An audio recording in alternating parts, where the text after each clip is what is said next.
नमस्कार दोस्तों, जय श्री राम। स्वागत है आपका हमारे YouTube चैनल सांसारिक जानकारी पर। हम आपको यहाँ पंडित प्रदीप जी मिश्रा के बताए हुए उपाय जो वह अपनी कथा में बताते हैं उनकी जानकारी देते हैं, ताकि आपको एक ही जगह पे सारे उपाय मिल जाए और अगर कुछ छूट जाए तो वह आपको हमारे चैनल के माध्यम से वह जानकारी मिल सके। हमारे चैनल पे वास्तु से संबंधित जानकारी भी दी जाती है। उपाय आप अपनी मर्जी से करेंगे, चैनल की कोई जिम्मेदारी नहीं होगी।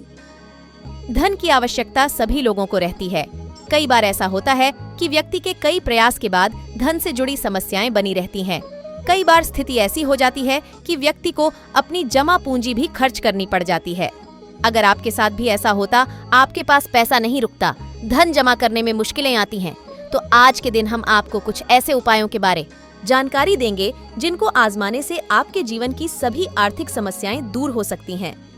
धन समस्याओं से छुटकारा पाने के लिए यह टोटके बेहद असरदार रहते हैं। आइए जानते हैं धन से जुड़ी समस्याओं से छुटकारा पाने के लिए आसान टोटके। और महाराज जब वो कृपा करता है तो कोई साधारण नहीं करता। आपको पहले भी कथाओं में कहा, आपको पहले भी वर्णन किया, आपको पहले भी निवेदन किया, आपको पहले भी कहा, देवता देते हैं तो पल्ला झाड़ कर देते हैं। देवता देते हैं तो पल्ला झाड़ कर देते हैं, और मेरा देवघर वाला देता है तो छप्पर फाड़ कर देता है। मेरा देव अधिदेव महादेव देता है तो छप्पर फाड़ कर देता है। कोई साधारणता में मेरा बाबा कभी साधारणता में मेरा बाबा देता ही नहीं। अभी हम यहाँ खगड़िया बिहार आ रहे थे, उसके पहले एक भक्त सीहोर मिलने के लिए आया और उसकी शादी को 9 साल हो गए, और टीवी के माध्यम से कथा सुनकर उसने सफेद आंकड़े की जड़ का प्रयोग करा था, और 9 वर्ष शादी को हो गए थे संतान में। अब उसकी पत्नी ने एक बार पशुपति व्रत करा, संतान गर्भ नहीं ठहरा। दूसरी बार उसने फिर 1-2 महीना छोड़कर फिर पशुपति व्रत करा, गर्भ नहीं ठहरा। तीसरी बार फिर पशुपति व्रत करा, गर्भ नहीं ठहरा। चौथी बार पशुपति व्रत करने के लिए आतुर हुई, और बाबा की कृपा, पहला सोमवार पूरा हुआ और डॉक्टर ने बोला कि तुम्हारा गर्भ ठहर गया। डॉक्टर बोले तुम्हारा गर्भ ठहरा, डॉक्टर बोले तुम्हारा गर्भ ठहरा। 9 महीने पूर्ण हुए। डॉक्टर ने जब अल्ट्रासाउंड करा, जांच करी, तो उस जांच में निकला कि इनके गर्भ में 1 बच्चा नहीं, 2 बच्चा नहीं। जब गर्भ की जांच हुई और अल्ट्रासाउंड कराया, सोनोग्राफी कराई, तो मालूम पड़ा इनके गर्भ में 1 बच्चा नहीं, 2 बच्चे नहीं, 3 बच्चे गर्भ के अंदर हैं। अब बड़ा आश्चर्य हुआ। जो मां थी जिसका गर्भ ठहरा था, वो बेचारी घबरा गई। अब करें तो करें क्या करा। आखिरी में पति ने कह दिया तो चिंता मत कर, सीहोर वाला महाराज कहता है सारी समस्या का हल 1 लोटा जल। शिव जी को 1 लोटा जल चढ़ाएंगे, रोज पिएंगे। डॉक्टर ने कहा है 3-3 बच्चे हैं, इनका ग्रोथ होना बड़ा कठिन है। पूरे 9 महीने जल चढ़ाकर दोनों पति पत्नी पैदल मंदिर तक जाना, जल चढ़ाना, पीना, और बाबा की कृपा से गर्भ से 3 पुत्रों ने जन्म लिया। शिव की कृपा।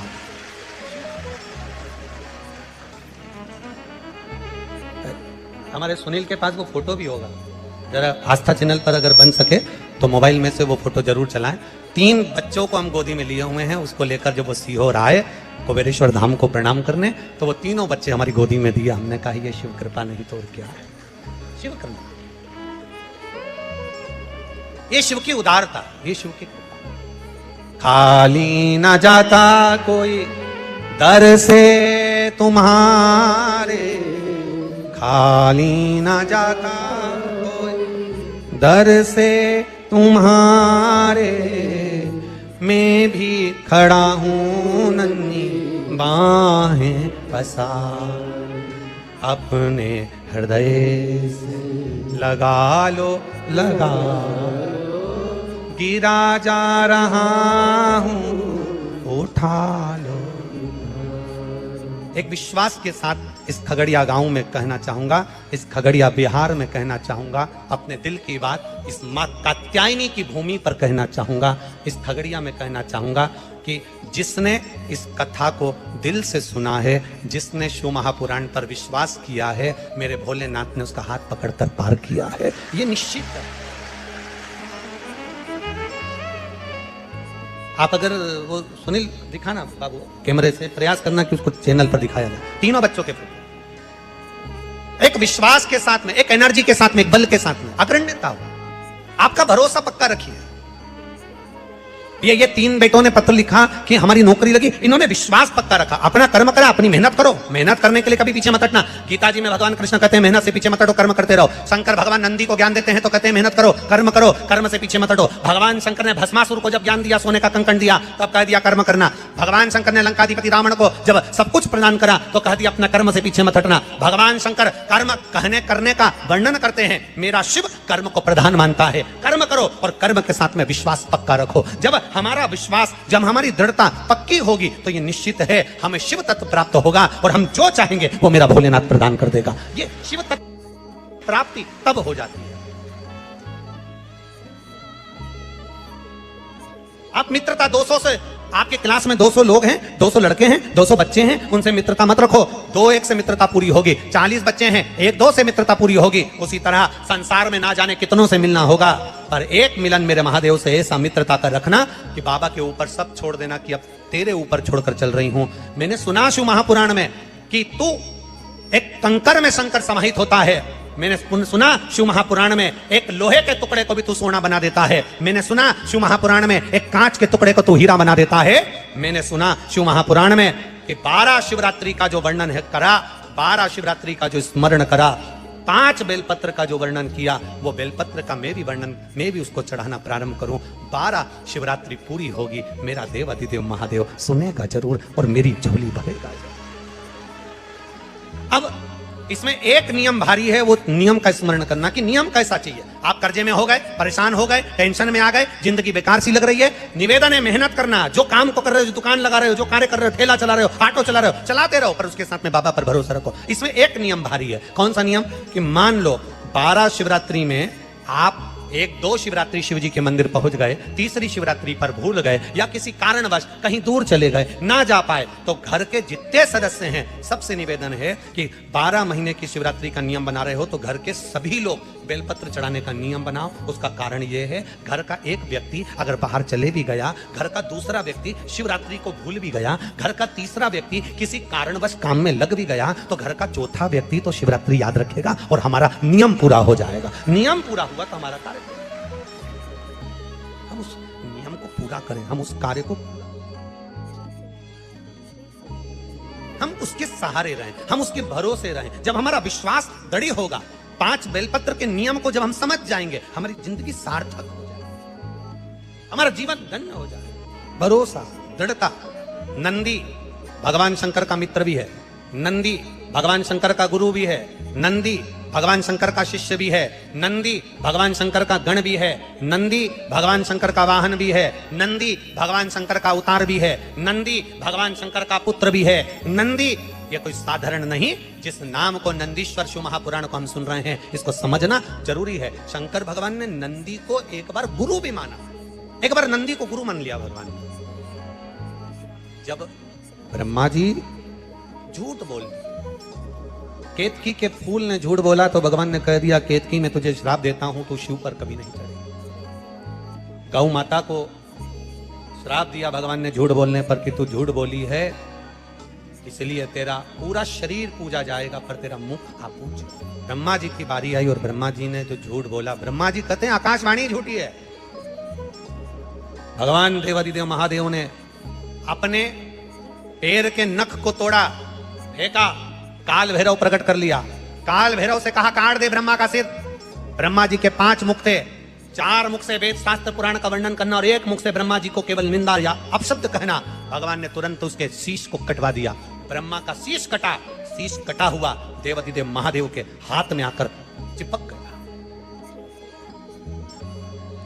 ब्रह्मा के शीश कटने की हत्या देवादिदेव महादेव पर लग गई। कपाल लग गया हाथ से, शीश लग गया हाथ में, और जब शीश हाथ में लगा, भगवान देवादिदेव महादेव कई गंगा महारानी से कहे, गंगा ये मेरे हाथ में जो शीश चिपका है, ब्रह्मा जी का जो ये माथा मेरे हाथ में कपाल चिपक गया, ये निकलेगा कैसे? गंगा जी बोली, प्रभु आपका सारा पुण्य मैंने दे दिया, इसके बाद भी ये कपाल नहीं छूटा। सारे पुण्य एकत्रित करे गए पर वो कपाल नहीं छूटा। आखिरी में शंकर भगवान एक मौन होकर स्तुप्त होकर बैठ गए, और मेरे देवादिदेव महादेव जब मौन होकर स्तुप्त होकर बैठते हैं, तप साधना में लीन होकर बैठते हैं, तब नंदी से ये दशा नहीं देखी गई। भगवान देव की ये दशा नंदीश्वर से नहीं देखी गई, और नंदीश्वर को लगा कि मेरे प्रभु मौन होकर बैठ गए, ये हाथ में कपाल लगा हुआ है, कपाल हाथ में लगा, और मेरे महादेव एकदम मौन होकर बैठे हुए हैं। आखिर बात क्या बात है? और ध्यान देना, कथा पर 500-500 रुपए, 1000-1000 रुपए का किराया लगाकर, ऑटो गाड़ी में खर्चा कर 200, 500 रुपए टिकट लगाकर आप इतनी दूर कथा को सुनने के लिए आए हो। 10 रुपए के पानी के पाउच या 20 रुपए की पानी की बोतल के चक्कर में कथा मत छोड़ देना, इतना ध्यान रखना। हमने पहले भी कथा में कहा है आपको, कथा सुनने आओ तो पानी की कितनी बोतल साथ लेके आओ? जम के बोलो जरा। पानी की 2 बोतल अपने साथ में लेकर आओ, एक अपने लिए और एक अपने पास में जो बैठा हो, जिसको अपन नहीं पहचानते, नहीं जानते, और उसको प्यास लगे तो पानी दे दो। अपने बैग में 4 बिस्कुट के पुड़े डाल लाओ, 2-4 टॉफी डाल लाओ। अगर किसी को लगे, बच्चे हैं, बड़े हैं, भूखा है, प्यासा है, बैग में से निकाल कर दे दो। पर चलती कथा में अगर कहीं कोई आपको डिस्टर्ब करे या आपको लगे तो उसके हाथ पैर जोड़कर कह दो, भैया हम बाद में पी लेंगे, हम बाद में ले लेंगे, अभी कथा सुन लेने दे। 500 रुपए खर्च कर आई हूं कथा सुनने के लिए, बस मुझे सुन, कारण ये छूट ना जाए। बहुत ये गोस्वामी परिवार ने अगर कथा करवाई है तो ये साधारणता नहीं है। स्वर्गीय श्री गौरी शंकर जी गोस्वामी, स्वर्गीय देव की देवी गोस्वामी, ये पूर्वज कोई साधारण नहीं होंगे, जिनके पुत्र श्री नवीन कुमार गोस्वामी ने ये कथा का आयोजन रखा है। एक बार जोरदार ताली बजाएं कि ये कथा की सहजता नहीं है, साधारणता नहीं है, ये कहीं शिव कृपा हुई होगी तो ये कथा होगी। करो भजन, करो इस थोड़ा हो भक्ति का बल बढ़ाइए, भजन का बल बढ़ाइए।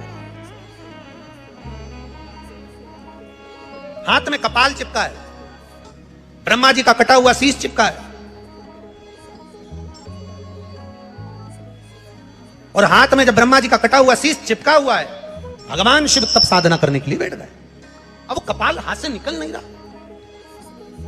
गंगा महारानी भी कह रही है कि मैंने सारा पुण्य दे दिया, पर ये कपाल नहीं निकल रहा।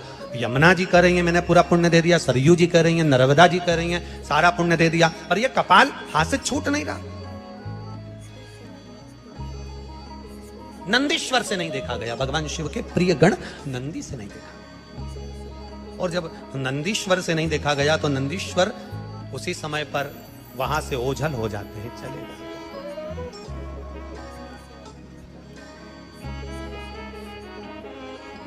नंदीश्वर ओझल कहते हैं 3 दिन तक माता पार्वती जी को नंदी नहीं दिखे, 3 दिन।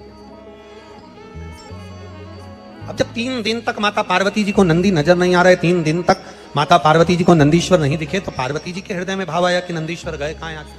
अब 3 दिन तक ना दिखने के बाद में नंदीश्वर ने एक छोटे से बछड़े का रूप ले लिया, और छोटा सा गाय का बछड़ा, छोटा सा गाय के बछड़े का रूप रखकर नंदीश्वर, भगवान शंकर जहां तप साधना कर रहे थे, गाय के बछड़े का रूप धरकर नंदीश्वर भगवान शंकर के पास में आ गए। और बछड़े का रूप लेकर नंदीश्वर शिव जी के पास में आकर जब रंभाना प्रारंभ करा, मां कहकर पुकार रहे हैं, मां कहकर पुकार रहे हैं, ओम कहकर पुकार रहे हैं, मां कहकर पुकार रहे हैं।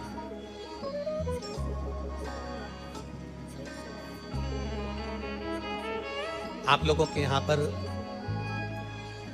जो लोग गाय को पालते हैं, गौ माता की सेवा करते हैं, उनके घर में बछड़ा होता है, तो बछड़ा जब चिल्लाता है ना, तो उसके बोलने में एक शब्द निकलता ओम। क्या शब्द निकलता है? ओम। ओमा, ऐसा शब्द निकलता है। सुना है कि नहीं सुना? आप लोगों ने सुना है ना? गाय का बछड़ा जब चिल्लाता है ओम कर कर चिल्लाता है, ओ मां मां, ऐसा शब्द कर कर जब चिल्लाता है तो उसमें ओम का नाद होता है, ओम का नाद। अब बछड़े ने चिल्लाना प्रारंभ करा और बछड़ा जैसे जैसे चिल्लाया, शंकर भगवान तब साधना में डूबे थे और देवादिदेव महादेव जब तब साधना में डूबे हुए और बछड़ा चिल्ला रहा है, जम के आवाज लगा रहा, मां मां मां चिल्ला रहा है, बहुत तेज तेज चिल्ला रहा है। शिव जी के नेत्र खुल गए, तब साधना टूट गई।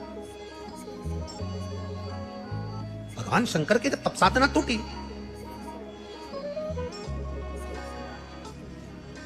शिव जी ने देखा कि ये बछड़ा आया है और तब साधना मेरी तोड़ दिया है, और बछड़े ने चिल्लाकर कहा, मां, शंकर भगवान के डमरू की जो डोर थी, उस डमरू की डोर को छोटे से बछड़े ने अपने छोटे से सींग में उस डमरू की डोर को लटका लिया।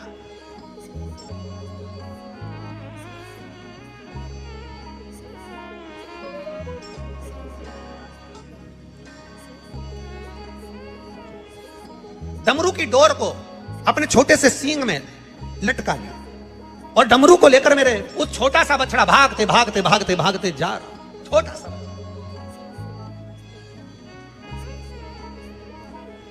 पहुंच गए पंचवटी, नासिक, गोदावरी का तट, और मां गोदावरी के तट पर जैसे ही वो बछड़ा पहुंचा, शंकर भगवान के डमरू को बछड़े ने वहां गिरा दिया, और बछड़े ने वहां गिराया जहां डमरू गिरा। गिरते से ही गोदावरी के तट पर मेरे शंकर भगवान तब साधना करने के लिए बैठे, गोदावरी का स्नान करा। स्नान कर कर मेरे महादेव जैसे ही बैठे, मात्र कुछ क्षण बीते थे और वहां बैठकर जब शंकर भगवान ने जैसे ही आराधना करना प्रारंभ करी, साधना करना प्रारंभ करी, हाथ में चिपका हुआ ब्रह्मा जी का कटा हुआ कपाल, सिर हाथ से नीचे गिर गया। हाथ से जैसे ही कपाल छूटा, तब वहां शंकर भगवान कपालेश्वर महादेव के रूप में विराजमान हो गए। कपालेश्वर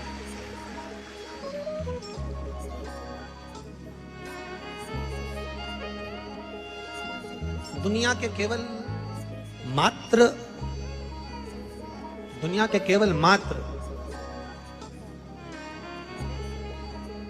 केवल 2 या 3 मंदिर ऐसे हैं जिस मंदिर में शंकर जी के सामने नंदी नहीं। एक अमरनाथ की गुफा जिसमें शंकर जी के शिवलिंग के सामने नंदी, बोलो बोलो जम के, नहीं है। दूसरा पंचवटी नासिक, मां गोदावरी के तट पर कपालेश्वर महादेव, जिनके सामने नंदी नहीं है। क्यों? नंदी छोटे से बछड़े का रूप रखकर शंकर भगवान को ज्ञान दिया, बिठाया, तप कराया, हाथ से कपाल छूट गया।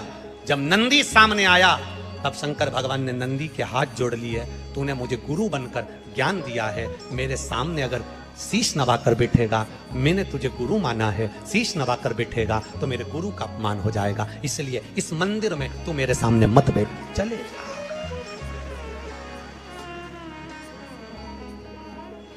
नासिक का पंचवटी में कपालेश्वर महादेव गोदावरी के तट पर एक ऐसा मंदिर, भारत की भूमि का वो सिद्ध मंदिर जहां पर भगवान शंकर अपने नंदी को सामने नहीं रखते हैं, क्योंकि मैंने इसको गुरु माना और गुरु ज्ञान दिया, इसलिए मुझे गोदावरी के तट तक पहुंचा दिया।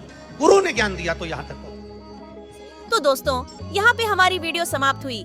उम्मीद करती हूँ हमारी ये जानकारी आपको जरूर पसंद आई होगी। हमारी वीडियो को लाइक जरूर करें और हमारे चैनल को सब्सक्राइब और शेयर करना ना भूले। जय श्री राम,